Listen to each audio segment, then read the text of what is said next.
Kumusta kayo mga katalaw? Narito na naman po ang inyong lingkod para ibahagi ang tunay na karanasan ng mga kwentong kababalaghan. Kung bago ka pa lang sa aking channel, please subscribe, like, and hit the notification bell para updated ka sa susunod kong kwento. Magandang araw sa iyo, Katalaw Red. Itago niyo na lang po ako sa pangalang Esther. Nais ko pa sanang ibahagi sa inyo ang aking tunay na karanasan. Noong mga nakaraang taon, wala kaming pasok sa aking paaralan na pinapasukan ng mga panahong iyon. At gayon din naman ang aking pinsang, si Ate Myra. Si Ate Myra nga po pala ay anak ng kapatid na bunso ng aking ina. Doon siya nakikituloy sa amin tuwing araw ng Lunes hanggang araw ng Biyernes. Dahil napakalayo po na kanilang tahanan sa kanyang paaralan na pinapasukan. Nasa grade 10 po ako ng mga pagkakataon na yon, at ang Ate Myra naman ay first year college na sa mga panahong iyon. Niyaya ako ng Ate Myra na sumama pa uwi sa kanila. Dahil bakasyon naman ng mga panahon na yun, para makapasyal na rin daw ako, aniya. Ipapasyal niya raw ako sa ilog ng Wawa. At pupunta rin kami sa kanilang sakahan na sa kasalukuyang iyon ay handa na itong anihin.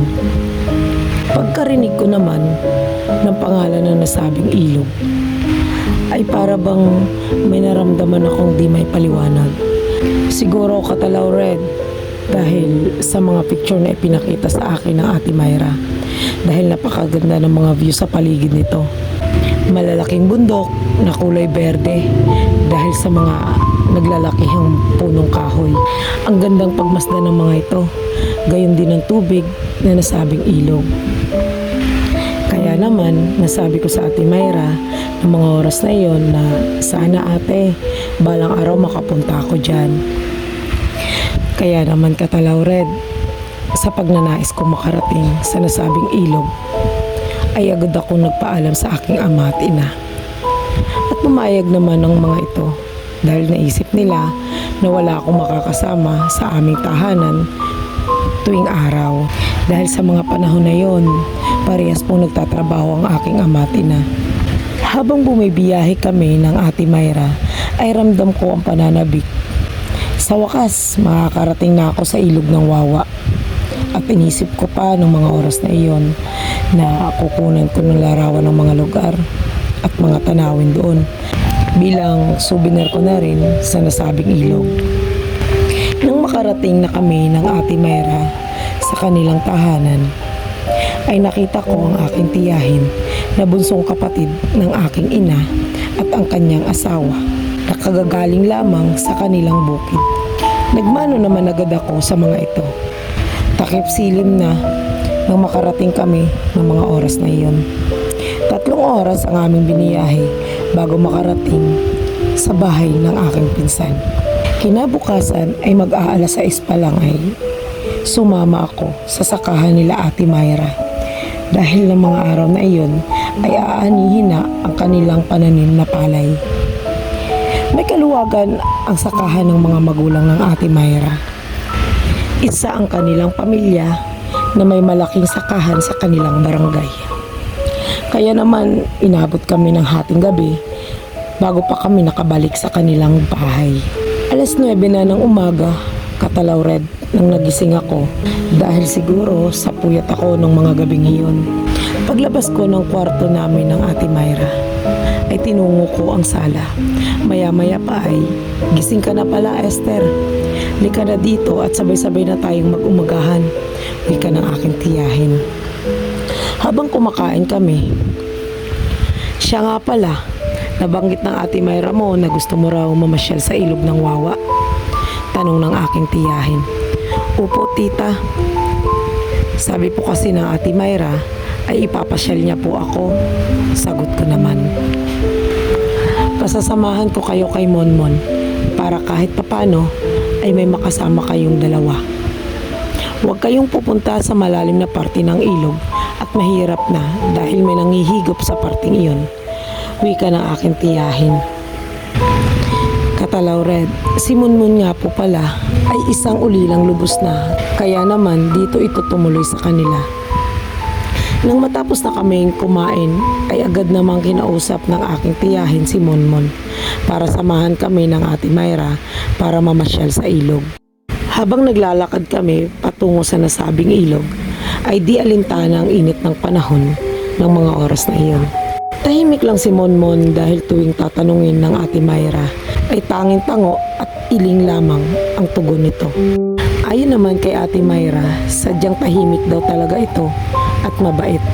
Simula kasi nang naulila ito, ay sa kanila na ito tumuloy.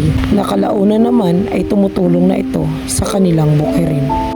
Nang makarating na kami sa nasabing ilog Katalaw Red, ay di na ako nag-aksaya pa ng oras. Picture doon, picture dito. At sadyang namangha talaga ako sa mga tanawin na naroroon. May mga pagkakataon pa nga na si Monmon ang kumukuha ng picture sa amin ng Ate Mayra. Agaw pansin na rin sa akin Katalaw Red ang tubig sa ilog na iyon. Napakalinaw nito at kulay asul. Dahil sa hindi ko makuna ng maayos ng larawan, ang kulay asul na tubig sa nasabing ilog ay tinungo ko ang isa pang malaking bato na malapit doon. Nang makarating na ako sa isa pang malaking bato, ay nagsalita naman si Monmon na lumayo nga daw ako doon at delikado. Malalim na nga daw ang parting iyon. Sadya namang napakadulas ng malaking bato sa kinatatayuan ko. Nang nilingon ko ang kinaroroonan ni Monmon at ng Ate Mayra, ay nawalan ako ng balanse. Bumagsak ako sa malalim na parte ng ilog na iyon. Marunong naman po akong lumangoy, pero ang ipinagtataka ko ay bakit hindi ko magawang maiangat ang aking katawan, na kahit anong gawin ko ay patuloy pa rin ang aking paglubog na animoy may humihilas sa akin pababa. Iyon ang aking huling naalala ng mga pagkakataong iyon. Katalaw Red, noong mga oras na iyon, ang pakiramdam ko ay natutulog lamang ako at nananaginip. Nakita ko ang isang palasyo sa ilalim ng tubig. May maliliit na nilalang na gaya ng mga duwende. May malalaking nilalang na may hawak na sigarilyo at mahahaba ang balahibo nito sa buong katawan. Napakaraming nilalang na di ko mailarawan sa mga oras na iyon. Sa paglalakad ko sa palasyong iyon, napahanga ako sa kagandahan nito. Puro bulaklak ang palibot nito at di ko alam kung anong uri ng bulaklak ang mga nakatanim rito. Sa pagpapatuloy na pag-ikot-ikot ko sa palasyong iyon, ay may isang nilalang na sumitsit sa akin. Nang pipitasin ko na ang isang bulaklak na napakaganda sa aking paningin, muli itong sumitsit at napahinto ako. At isang maliit na nilalang ang lumapit sa akin.